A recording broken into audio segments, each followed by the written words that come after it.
Rise up Atlanta, rise up Scotland, rise up world. The Scottish Falcons are back. This is episode 22 now for y'all. And as I say, we're thrilled to be here as we always are. A lot to get through tonight. As always, Will the Thrill Waddle, and I'm joined with my co-host by the most, the original Scottish Falcon. Des, how are you, my brother? Yeah, good. The cold's kicking my arse a wee bit this week, so the cold, the flu, I don't know what it is, but it's that time of the year over here when everything's going about. So, and when you're in the business I'm in, you speak to a lot of random people, so you catch a lot of germs. So I'm a wee bit. I'm a wee bit bunged up. Under the weather. So, well, listen, in Scotland, it's always under the weather because it's always raining. So, yeah, true. I suppose, and it's a great chance to teach you guys another Scottish word of the day, which would be lurgy. Lurgy, which is just another name for a cold or a flu bug. So if you're feeling a bit shitty, a bit under the weather, then you have the lurgy. Absolutely. So let's fly into this. So Clydeside, stateside, worldwide. As I say, we always like to show love back. Flagship show of the AFN International, as you all probably know by now. And as I say, the frequent flyers aren't just the guys that we get on the show with us. It's also yourselves down in the chat, because, as I say, when me and Des got on here, we were thrilled to already see some of you sharing the love. So shout out to Floyd, rise up lads. And then we've got a big test this Monday, hell yeah. We're going to get into the Bills game in a lot of detail tonight, so you can look forward to that. We've got a few more comments, just trying to pull those up, sorry. Smooth seat, good to see you, my brother. As always, we're going to try to, as I say, keep it concise and keep the major hype party for Saturday night's show. But it's an exciting week. Two really good teams. As I say, we'll get into our squad in a little bit later on. But as I say, it's a pleasure to have you guys watching us as always. So yeah, hoping we get a win as always. But never gonna lie and say that Buffalo's a slouch, are we? So I've just seen Floyd's just put up a message. So what I would say, Floyd, is, so I'm assuming he's putting up keep it Celtic, but yeah, hard C. That's just divided half of Scotland, Floyd, because in Scotland that's called, well, it is Celtic, but it's Celtic as well, which is one of the big Scottish football teams. So so we'll keep it Celtic, absolutely. And Tony Hall there as well. So he's got Good Evening Pete's with the red and black, which is and great timing as well, because this week we've got the red helmets, so the throwbacks. Mm-hmm. And I can't wait. Those are probably my favourite helmets. Like, I love them. I love the throwbacks so much. As I say, like, one of my favourite things to do is to mess around in like Madden and things like that, with like creating unis and things like that. And there's just something so sick about those helmets with the gold striping, and so nice. And the thing is, as well, as a record with that helmet as well has been really good. I think Evan Birchfield, who's one of the guys in the Falcoholics, he always talks about how I think we're like 6-1 or 7-2 when we wear the red helmets, which is great. I also seen a stat as well that since Dan Quinn, we're 7-1 on Monday Night Football, as in winning 7, losing 1. So yeah, let's hope that continues. I mean, that's a real good sign. As I say, we've had the discussion before. Did we let Dan Quinn go too early? So let's hope that doesn't jinx us, eh? Well, I would say after the Commanders game, I'm not sure whether we can. I mean, well, listen, he didn't have Jaden Daniels, so but yeah, yeah.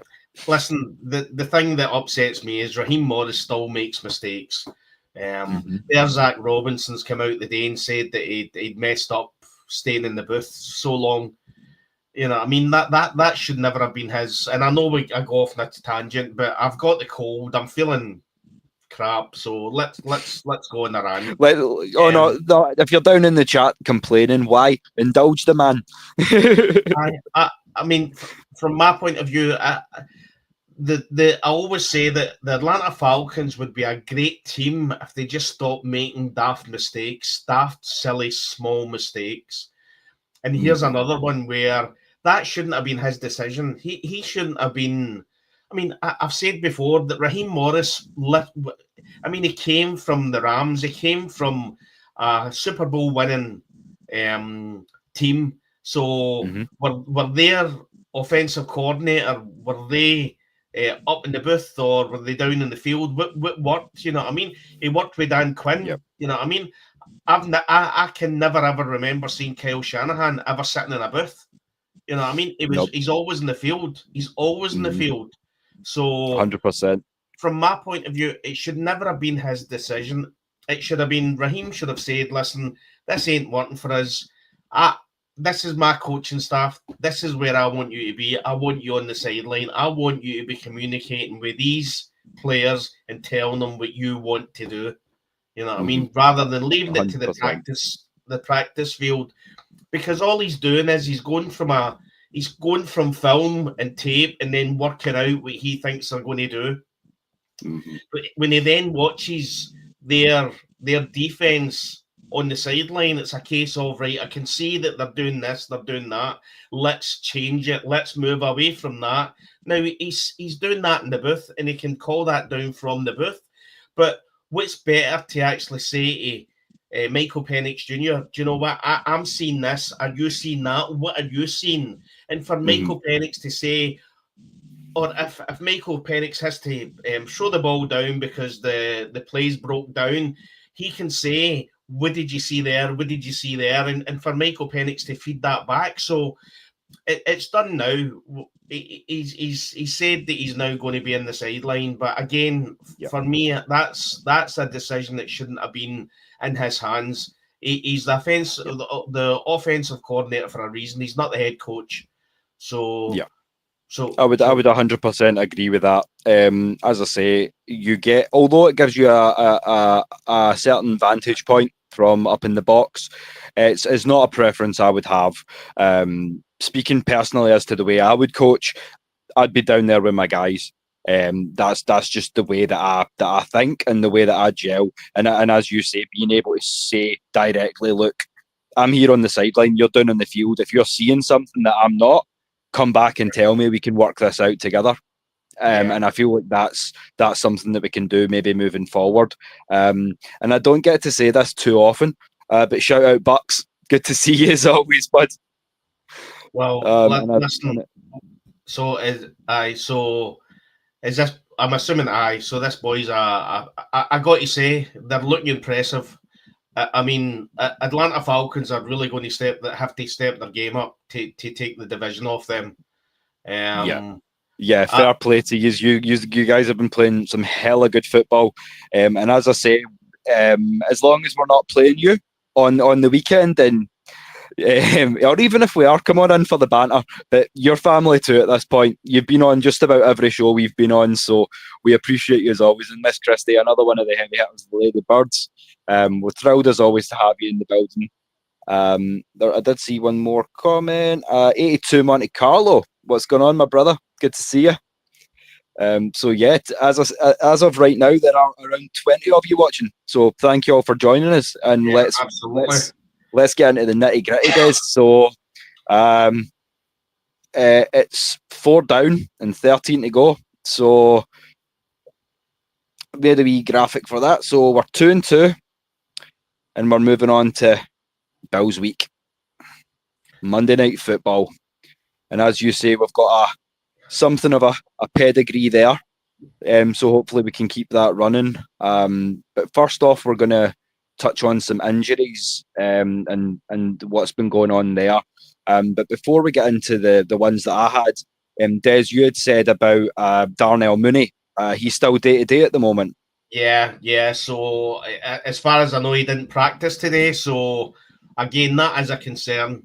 I know we spoke before the start of the season and we said that we thought the depth at wide receiver was really, really good. It was a good depth, but I don't think Ray McLeod has really stepped up. No. Obviously, they fired the wide receiver coach, so whatever was going on, they weren't happy with what they were seeing. But you then, to be honest, Carlos Washington, he stepped up, and he's played really well. And I think David Sykes? I think he had caught a few as well in some David games. Sills, yeah. David Sills, yeah. So I think if I remember rightly, I had a look at this depth chart, and I'm pretty sure he's listed as a wide receiver 3 in contention. So, I mean, I think he's been playing some good football. He was one of the names that I was 100% sold on towards the end of pre-season, but I mean, he stepped up in some big moments. So fair play. I think from my point of view, I'm less concerned because of Kyle Pitts. I mean, Kyle Pitts in the Commanders game, we started to see. I remember watching his college tape, and his college tape. It was just. It looked like a monster. It was like a man against boys when you watch some of the college tape on Kyle Pitts, and you seen that in the first season. He literally just started. He was dominating players. He was just literally pushing them off. And for the first, seen it a wee bit in a few games, but you really seen it in the Commanders game. He was very physical, and that's what we want to see from Kyle Pitts. I mean, I think his arm span is like. He's 6'6", and his arm span is. I mean, it's like 4, 5, 6 foot, 7 foot, something like that. It's ridiculous. Yep. So if he's got either a safety or a corner on him, you know what I mean? All Michael Penix Jr. needs to do is get it in the right position, which he has been doing. He's been throwing it high to him, and Kyle Pitts has gone up.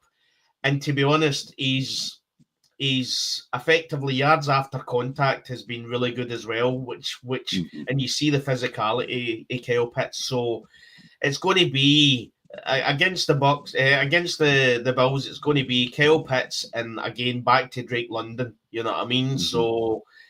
Well, I've seen something that Mad Mike had shared as well. I think as far as receiving yards for the season so far, I think Kyle Pitts is 9 or 10 among all tight ends in the league. So again, that's something that we, at this point, really should be expecting to see. But what I love, as you say, he's learning to control his body a lot more, and he's using that frame. It takes me back to that episode of Sports Science back in the day with Calvin Johnson. I mean, he's similar framed in terms of size, in terms of height. And you've seen the catch radius was something like 18 square foot.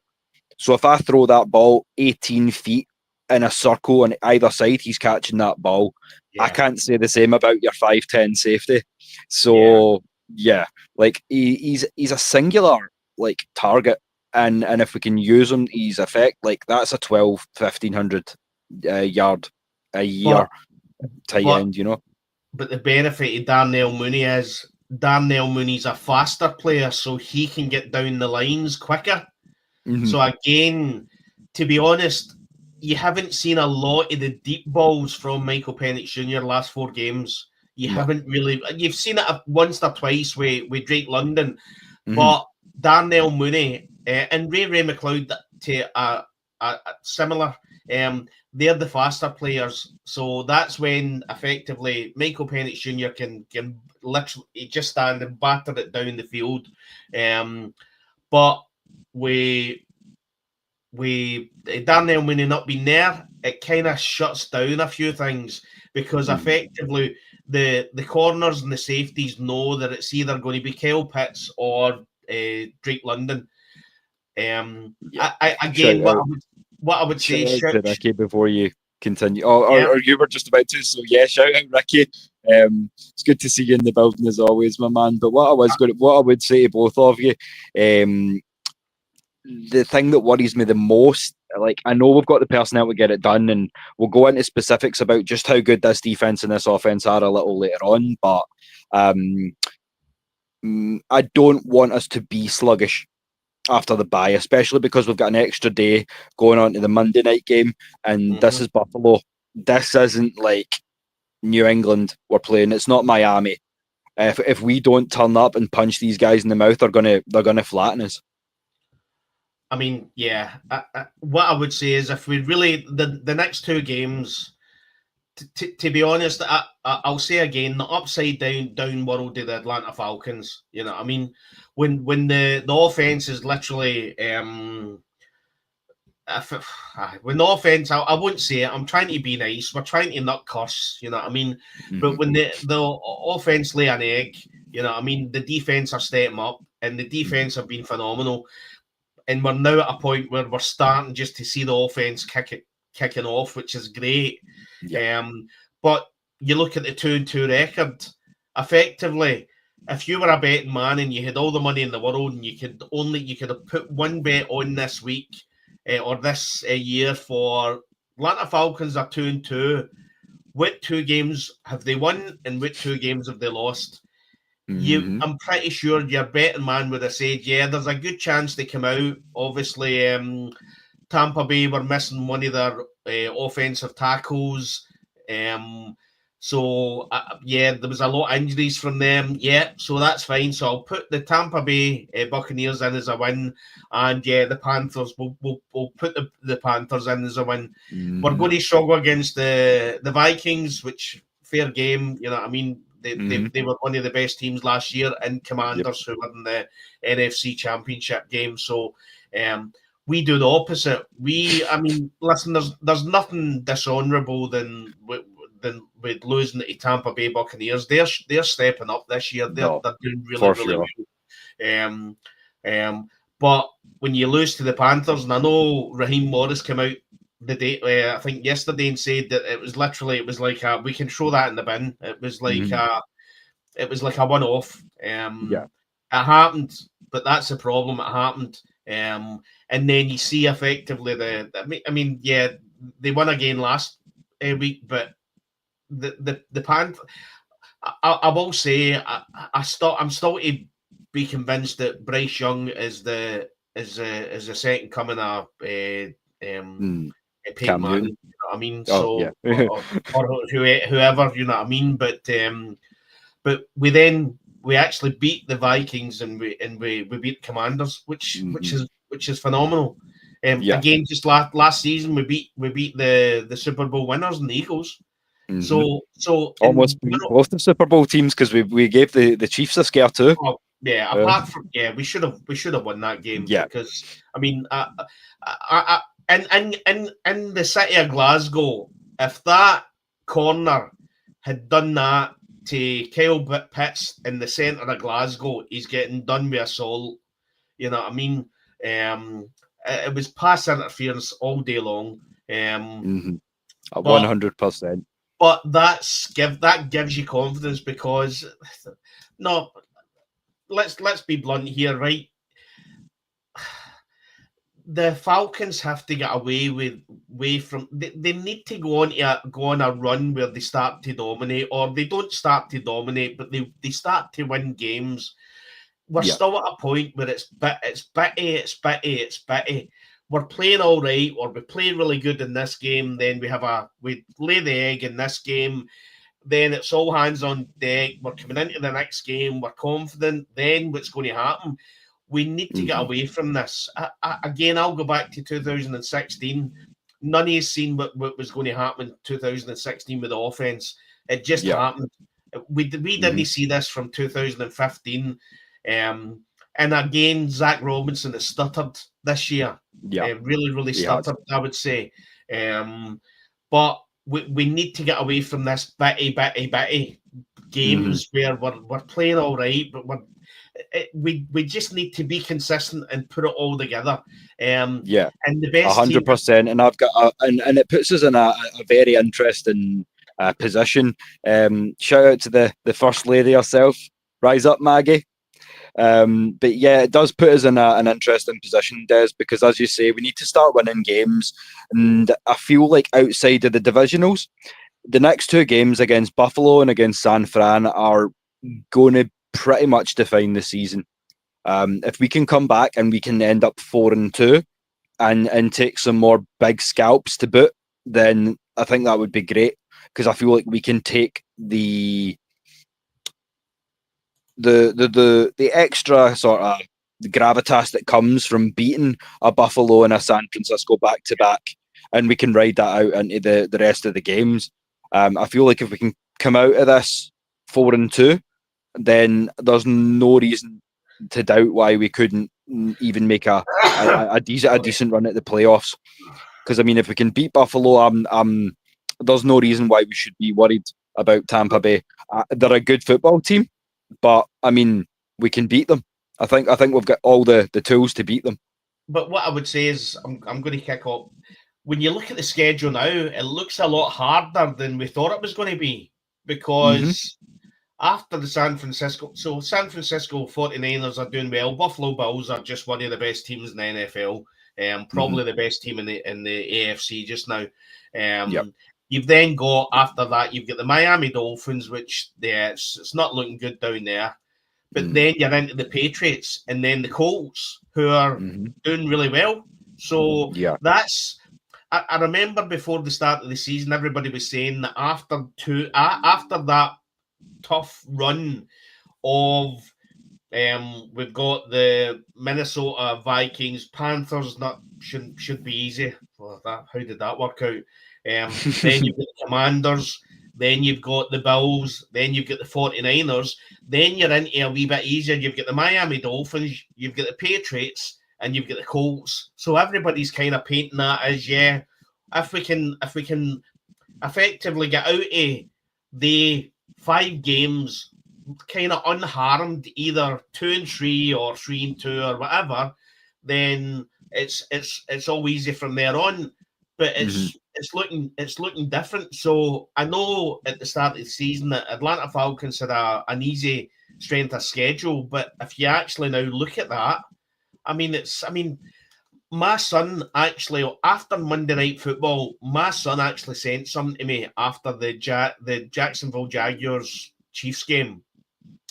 And his words were, what the hell is happening this year in the NFL? The Jags have beat the Chiefs. You know what I mean? It's unbelievable. So when you look at a strength of schedule, it's not always as easy as what it's going to be and what you think it's going to be. It's a topsy league is this that we choose to follow, Des. And speaking of topsy-turvy, you know how X gets. And a special shout out, because this is only the second time now, but we are going live on X through Des's channel at Scottish Falcon. So if you're not into the YouTubes, but you are on the old Twitter and you do want to catch us, Thursdays and Saturdays at 8:30 GMT, 3:30 Eastern, or if you're on the West Coast like our boy Lamarcus, that would be 12:30.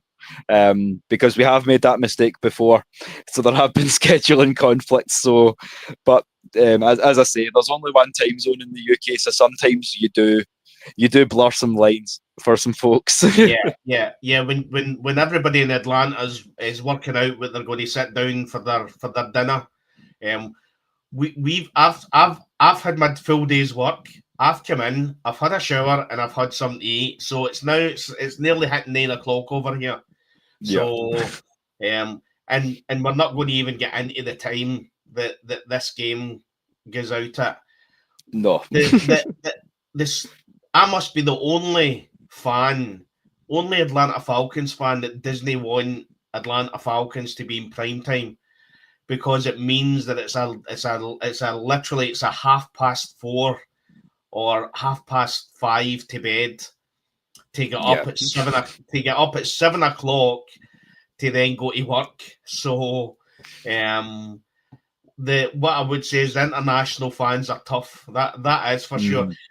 And sometimes it gets to you. Sometimes we do feel the repercussions, because literally this morning Des went like, "Are we all good for tonight's show, mate?" And I went, what do you mean the night show? It's Wednesday.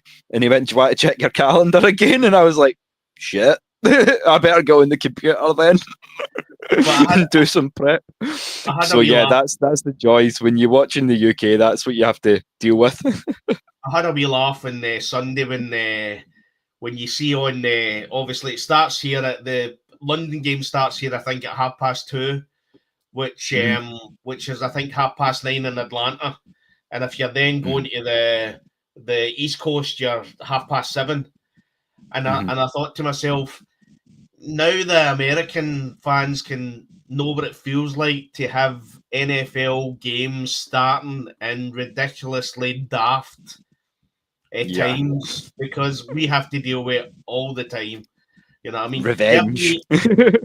Give me a 1 p.m. Atlanta game on a Sunday every day of the week. Every day of the week. I'll take that every day.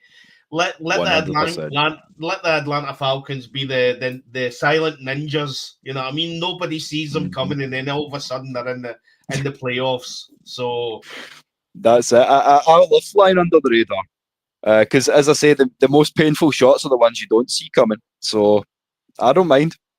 A little. If we have to claw our way cloak and dagger to a Super Bowl, I do not care. As long as we get that Lombardi, I'll be happy. Listen, what I would say is that, and I guarantee there's people in that's watching the show the night, and you see all these people creating all these videos with this new AI, all these new AI tools, right? The only thing I've ever done with AI is effectively go, show me Michael Penix Jr. holding up the Lombardi trophy 1,000 times over. You know what I mean? Do it from a different angle. Do it where he's wearing a white do-rag, he's wearing a red do-rag, he's wearing a black do-rag. You know what I mean? That literally my AI is all about the Atlanta Falcons. So and winning the Lombardi trophy. Yeah, so if the Secret Service do choose to hack Desi's computer, you won't find any government secrets, but you will find a man who is deeply in love with his QB, and you've got to love that, because I'm right there with you, my man. Romance. That's it. Check us out, Des. We've got a first-time listener. Brilliant. Hey, Kel, great to have you with us. As I say, we are thrilled that we've been so well embraced in the States, because as I say, you do get that sort of thought of the guys over there are going to be like, what do these guys know? But like the amount of love and support that you guys have shown so far for the first 22 episodes now has been insane, and it keeps us coming back for more. It drives us into the ground sometimes, but we always keep stand up and keep grinding. I think for one of the reasons why we started the show was I think the both of us were sick seeing all the Atlanta hate on X all the time about how even fans would literally say nasty things about the team, and again, I can see that Kel's a Hawks fan. I've not really been able to get into basketball yet, Kel, but I'm a big Atlanta Braves fan, so I watch Atlanta Braves. Don't talk about the last season. That's by the by. But I love everything about Atlanta, and what we wanted to do is we wanted to show that outside Atlanta, there is love for this team, for the Atlanta Falcons. And that was one of Maggie's and obviously your idea, Will, when you and Maggie came together. You decided that you wanted to kind of show that there was a lot of international fan base out there. Obviously, we've got Alexandros in Germany, which obviously was International Fan of the Year. And again, phenomenal what he's doing over in Germany. Fair play to him. And we would, and if you can hear us, Alexandros, and if you're listening to us, we would be thrilled and honoured to have you on the show for a chat sometime. Absolutely.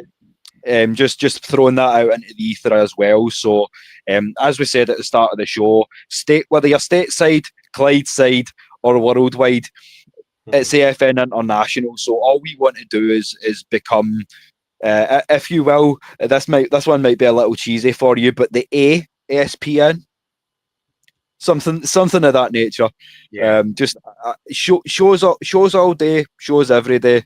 We just want to talk birds, and that's it. Absolutely. If you wait to the end of the show, you'll see what our catchphrase is, and it's a good catchphrase. So, but yeah, what I would say is that Atlanta Falcons have to step up. They need to start. I'm sick of last year when they beat the Eagles, and then it was great 6-3, and then all hell broke loose and everything.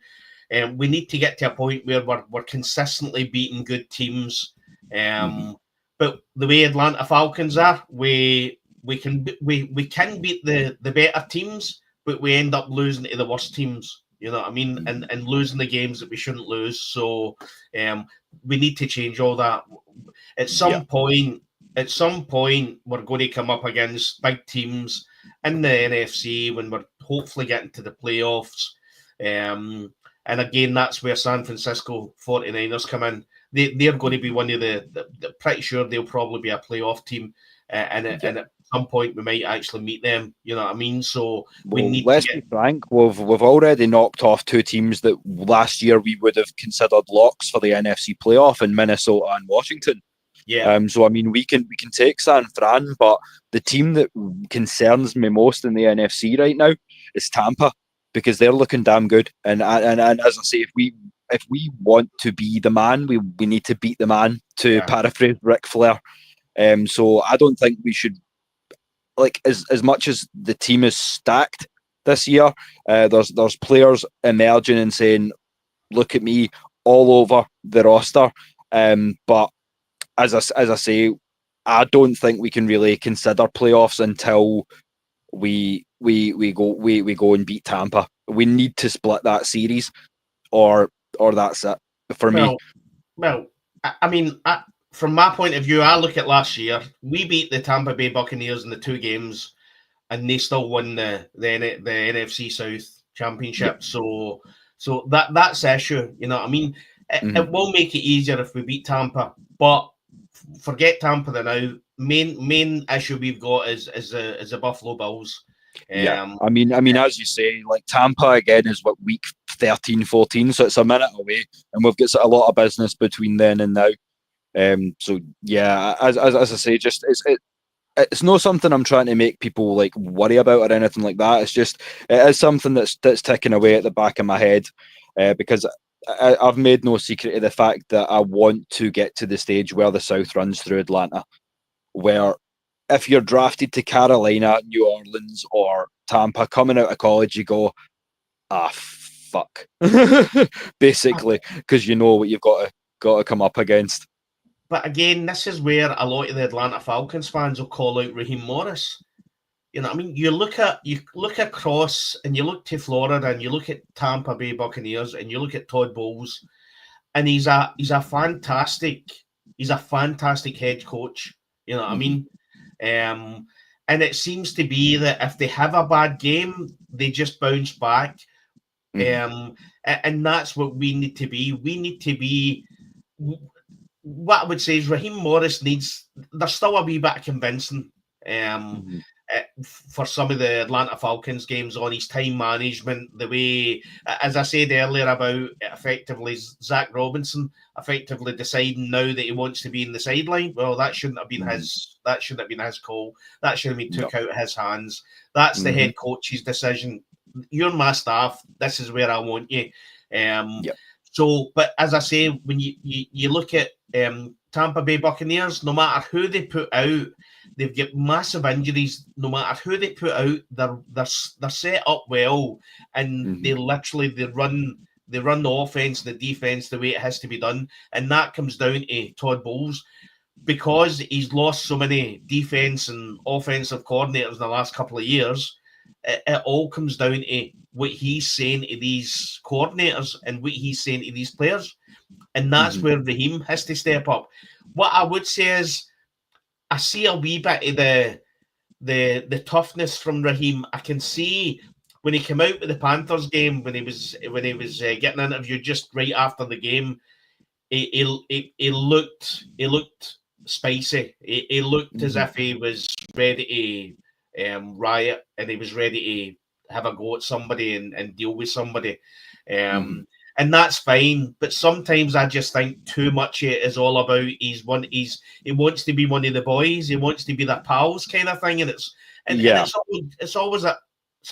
always good having a bit of enjoyment and everything. But at the end of the day, it needs to be effectively everything needs to be worked out correctly, how he wants it, and that's it. When we go to the game, what I would say is that the issue you've got with the Panthers game, the fact that effectively nobody's come out and said what happened with that game. Raheem Morris doesn't know what happened. Zach Robinson doesn't know what happened. You know what I mean? Well, that's what your job is. Your job is to analyse a game and work out what went wrong. But all Raheem's doing is he's put his hands up and says, we just need to effectively put that down as it was a bad day. Let's move on. Well, heavy is the head that holds the crown, Des. So, I mean, at which point do the failings of the rest of the team reflect on the head coach? But listen, we'll only know how important that Panthers loss will be at the end of the season. Yeah. You know what I mean? That's the issue. It looks like a bad loss, and it is a bad loss, but effectively, as I said earlier, the schedule looks a lot tougher than what we thought the schedule was going to be, with some of these teams that we thought were going to be probably in the top 10 in the draft. They're actually leading their division. You know what I mean? So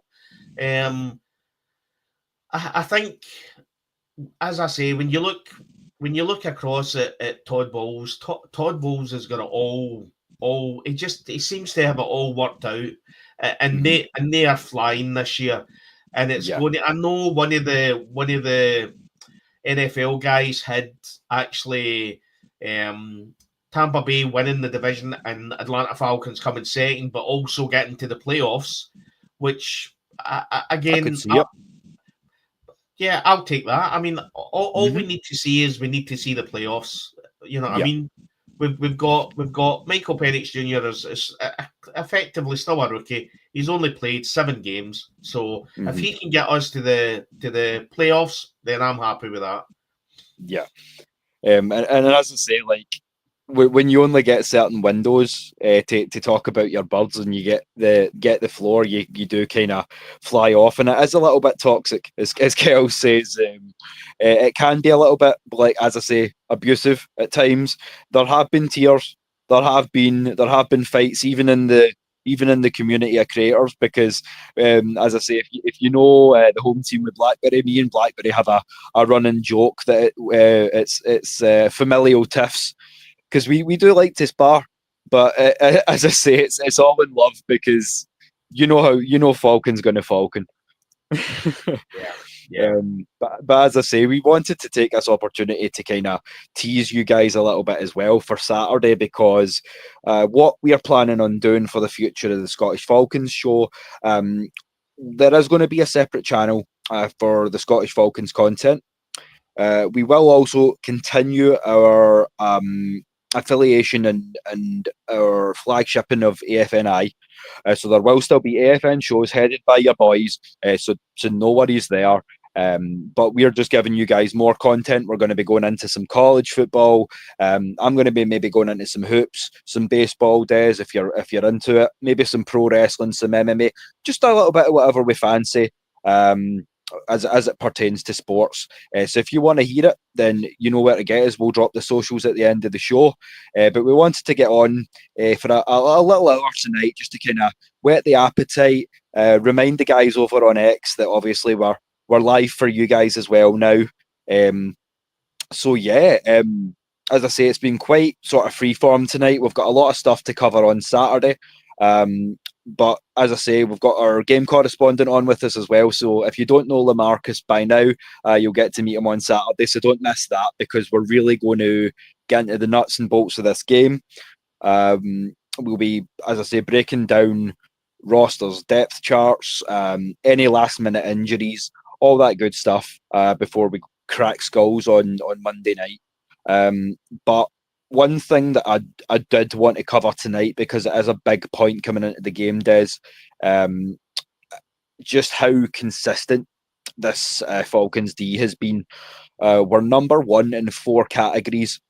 So we're number one in yards allowed per game at 244, pass yards allowed per game at 135, first downs allowed per game at 14.5, and yards differential per game at plus 118.8. I've also had a look at the full breakdown of all the defensive measures, and we are not ranked in any statistic lower than 16th. So, I mean, you've got to like that, especially when you think that we were questioning whether it was the right call to start 4 rookies. As I said in one of the shows before, the benefit we've got with Jeff Ulbrich is the fact that he tasted a wee bit of head coach at the Jets, and we're hoping that puts him off, because if the Falcons continue this defense the way it is, Jeff Ulbrich's going to be a head coach candidate at the end of this season. They're going to snap him up. Oh, definitely. Like that heart, mind, fist. When I read that article, I went, like, that's not just like a hashtag. You can see from the mic'd up sessions, you can even see from his body language on the sideline that is what he is preaching to his guys. And I mean, even the young bodies that are coming in, they're getting good mentorship, as I say, in like guys like Leonard Floyd and Jesse Bates. When you're bringing these guys in positions to essentially play second fiddle, but it's not so much second fiddle as it is, no, you're gonna get reps, but at the same time, why not learn from somebody who's been doing this at a high level for such a long time? And that's what I love about this team, is the balance of the youth with the experience, and just there's going to be some boggers coming out in years to come. Even some of the guys that are not 100% polished now, give them a year or two in some cases, and I think maybe we could go there. I think, as like we've spoken as well about the draft days, and I think maybe the only 2 places where I would possibly think about getting another body would be another corner and maybe another offensive lineman.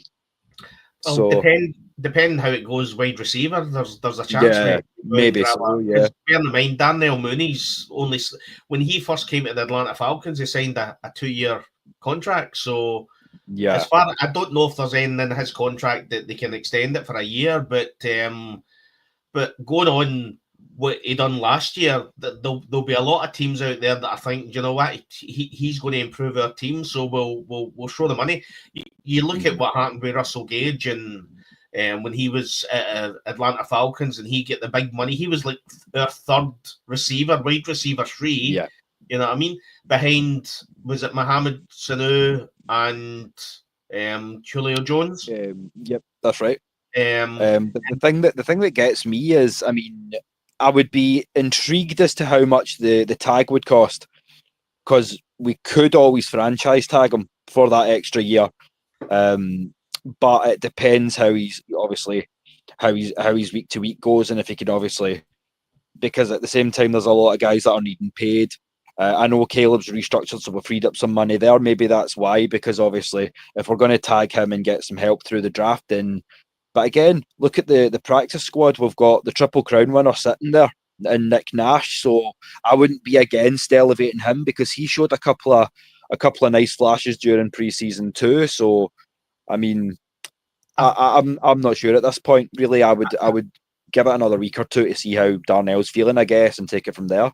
Yeah, I think the Falcons are taking with Kevin Nash. I was going to say Kevin Nash. Nick Nash. I think the Falcons are taking by Nick Nash, but they understand that he needs to learn. He needs to sit and learn before they can throw him into an NFL game. But yeah, as we were talking about Jeff Ulbrich, the thing I loved about Jeff Ulbrich was when they were drafting all these defensive players and he's banging on the wall So he's excited. So he's seen these players, and he's been saying, we need to go for them. We need to go for them.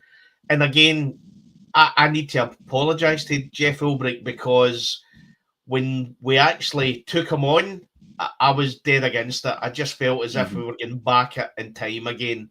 He had already been at Atlanta. I didn't see that there was going to be any improvement, but whatever has happened under who did Salah at the Jets, he's obviously improved quite substantially.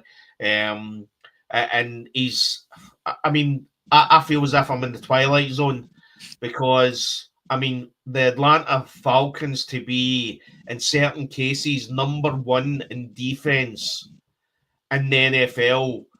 Matt Ryan's best defense ever was number 15.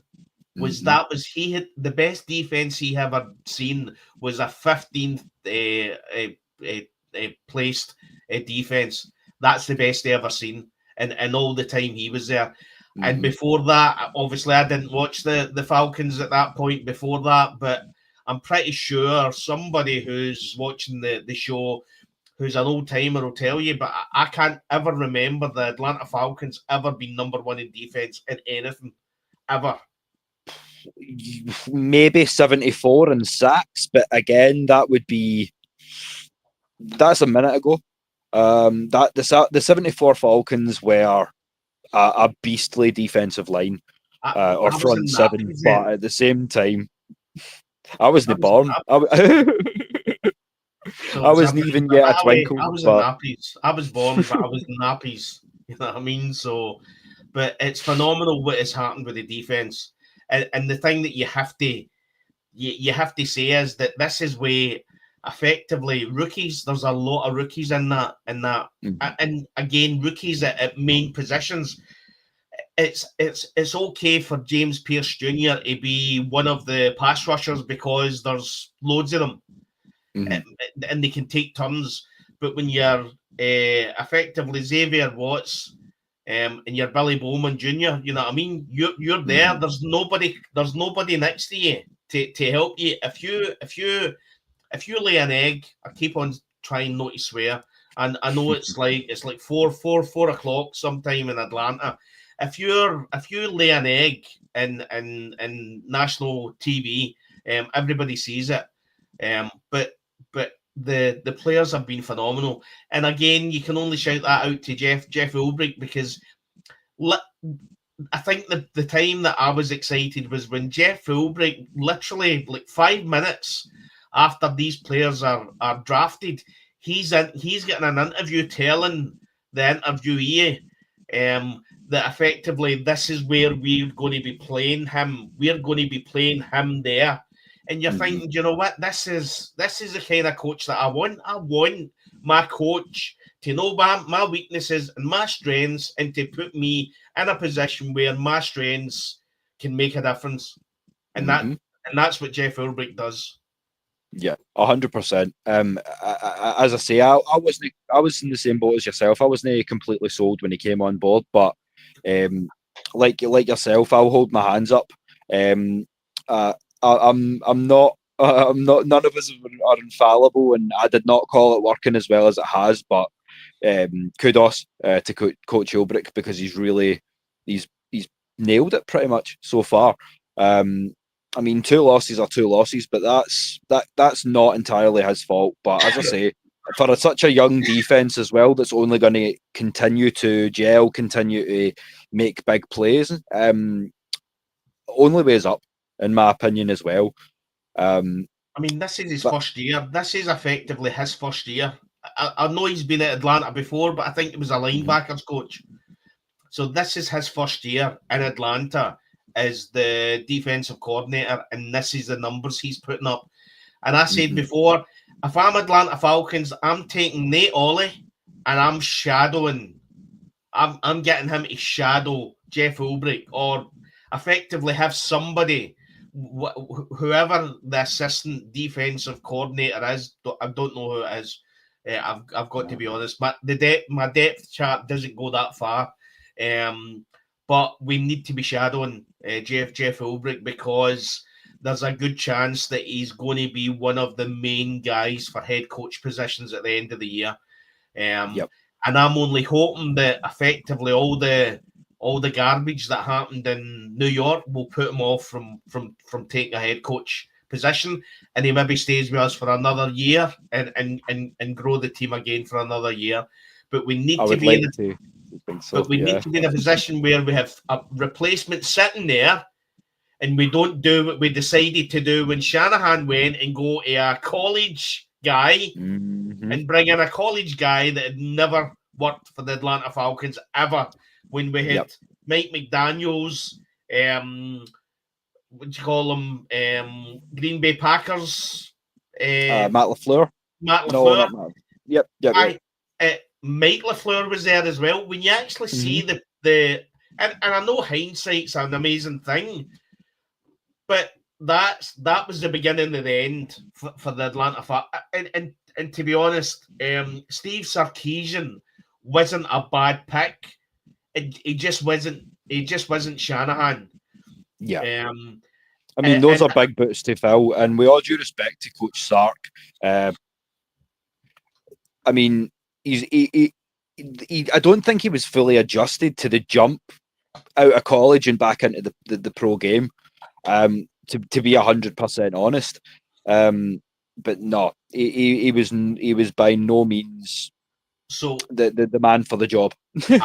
So we need to get away from that.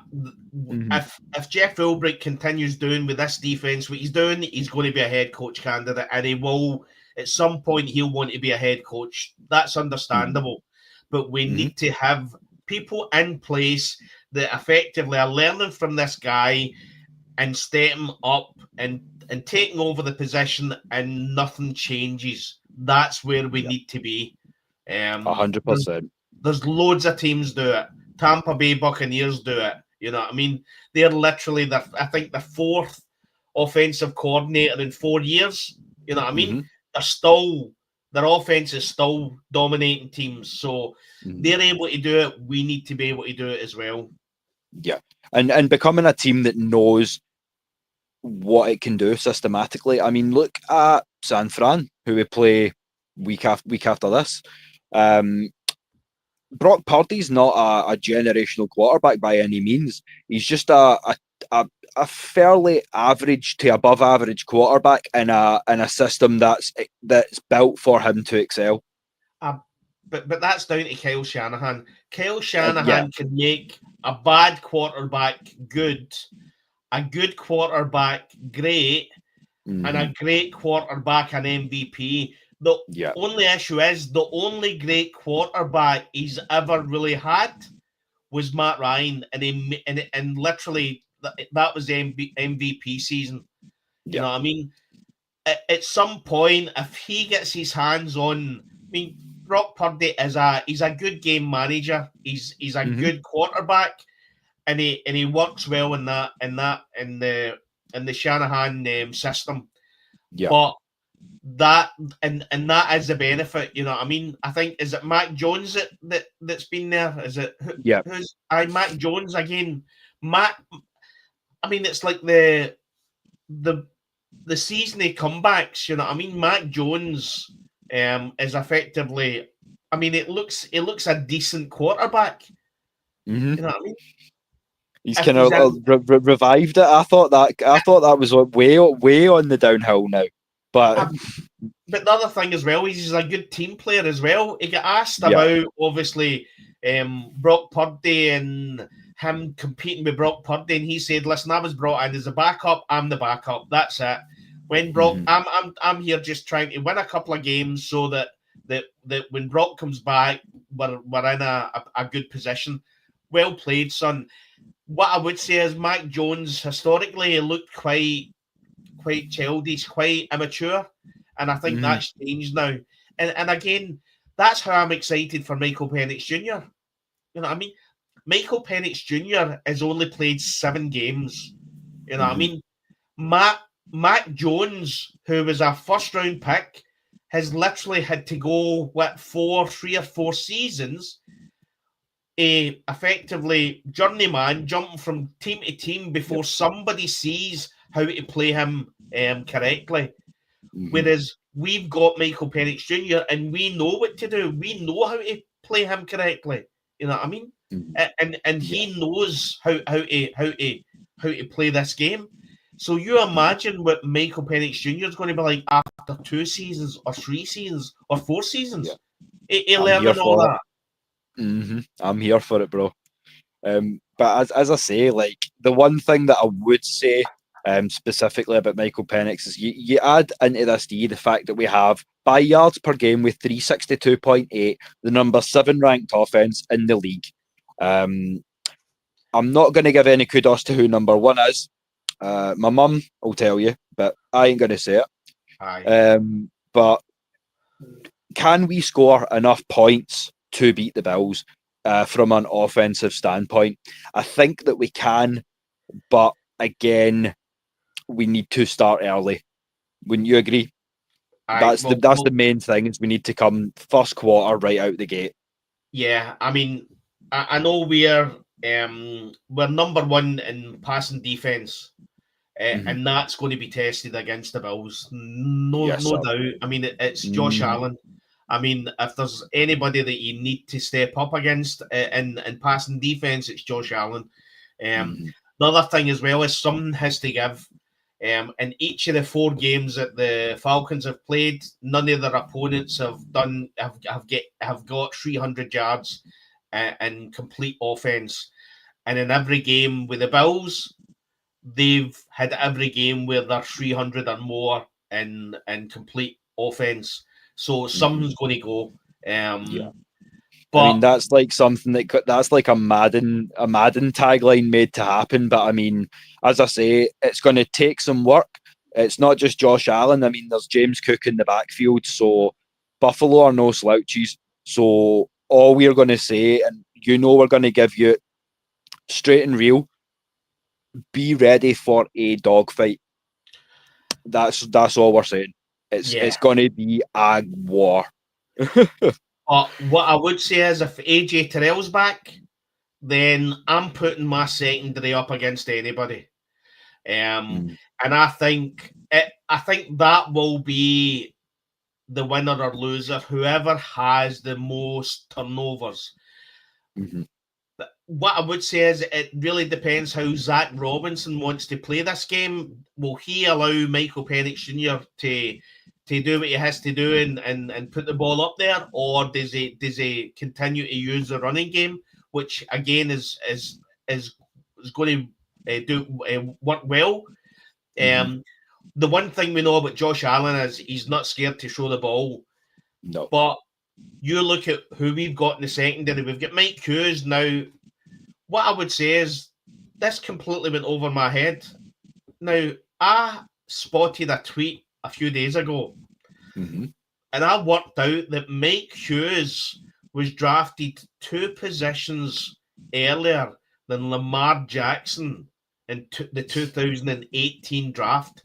Wow. Mike Hughes was number 30 in the 2018 draft.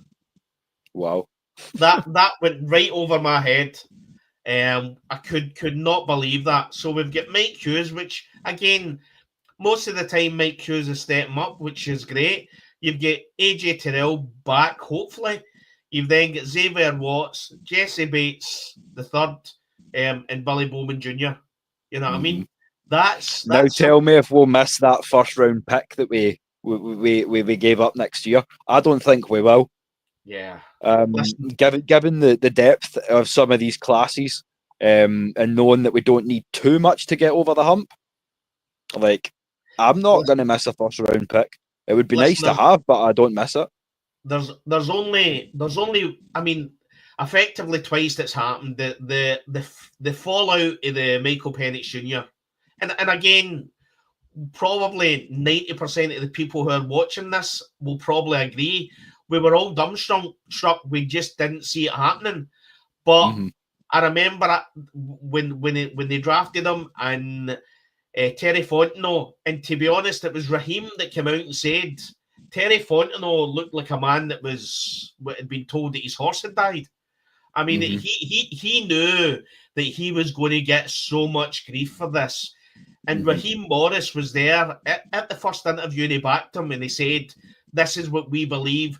And then Terry Fontenot came out and said, "We don't believe that we're going to be this and at this position again in the future." Now, you look at how, apart from Cam Ward, really the quarterbacks for the last draft weren't great. And to be honest, we wouldn't have been in the position to grab a good quarterback. So that was correct. But the fallout from the James Pierce Jr. Move up, is looking as bad as the Michael Penix Jr. fallout. You know what I mean? And that's the thing, like, it's not, like, we should be used to it by now. It's not the first time the Falcons have moved up. We moved up to get Julio, we double dipped and moved up to get Lindstrom and McGarry. So this is something that the Falcons do, but name me one miss down that list, because I can't. Listen, it's happened historically. We've discussed this before. Bijan Robinson gets. I mean, literally, Kyle Pitts gets drafted at number 4. He was drafted as a wide receiver. Nobody's telling me anything else. He was drafted as a wide receiver. Yeah, we didn't take a tight end. We took a unicorn. Whole different thing.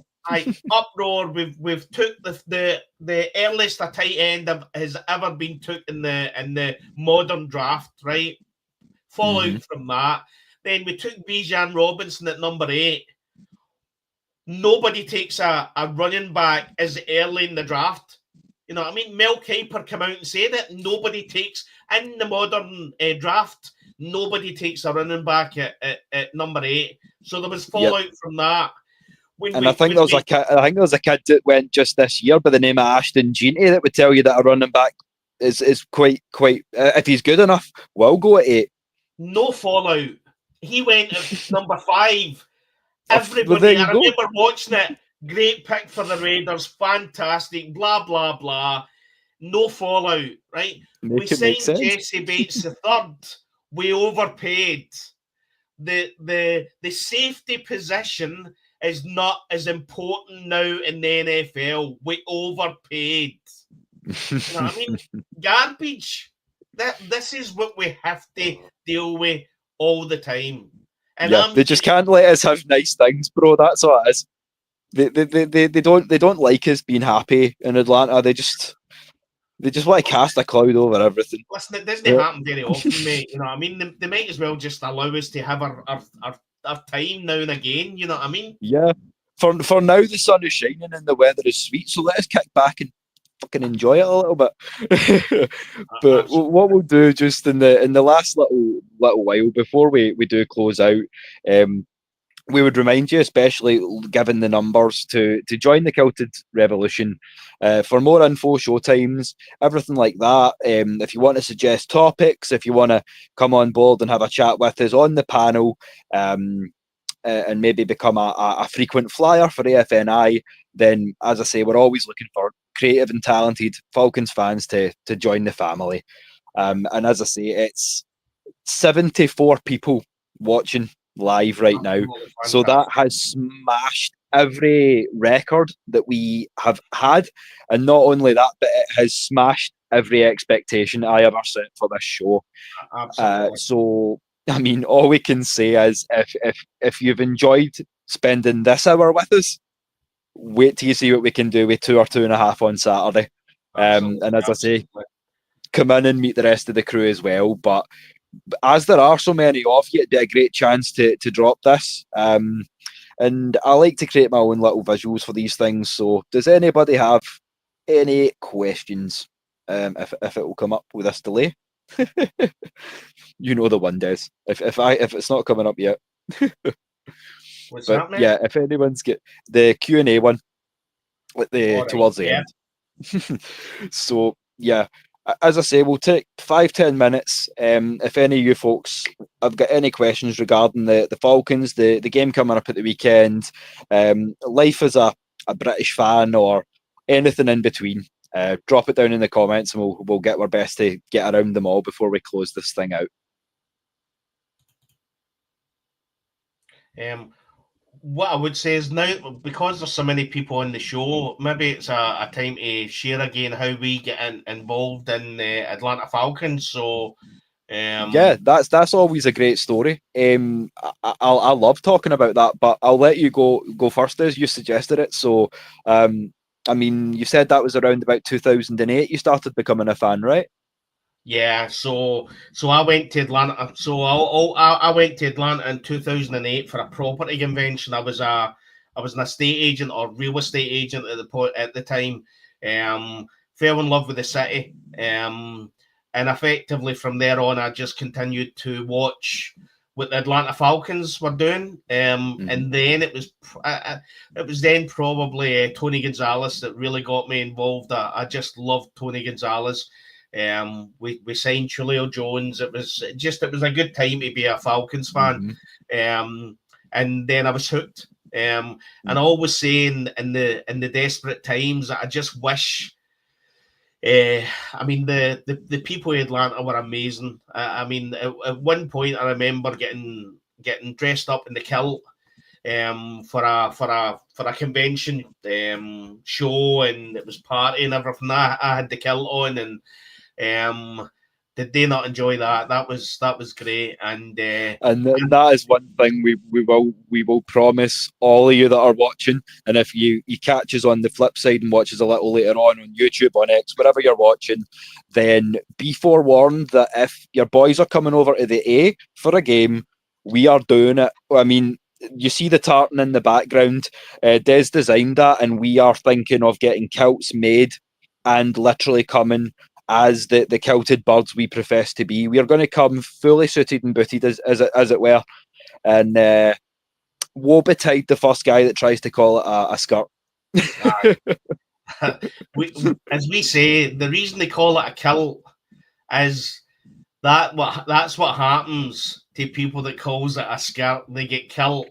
So, or you can go with my one, because balls as big as ours don't fit in pants. absolutely.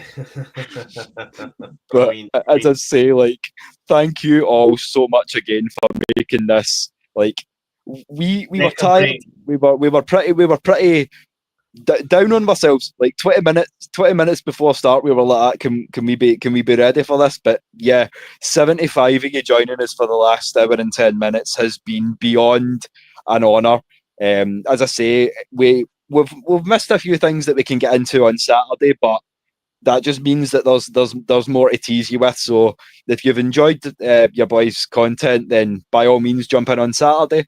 In the meantime, if you want to join us on Saturday, then you know how to get us. We'll be on all the socials. You'll get myself. I'm on YouTube, Facebook, Twitter, as I say, at Will the Thrill Waddle. It'll be WADDELL, or you'll find it under date WAD-L. So that's where you can get me.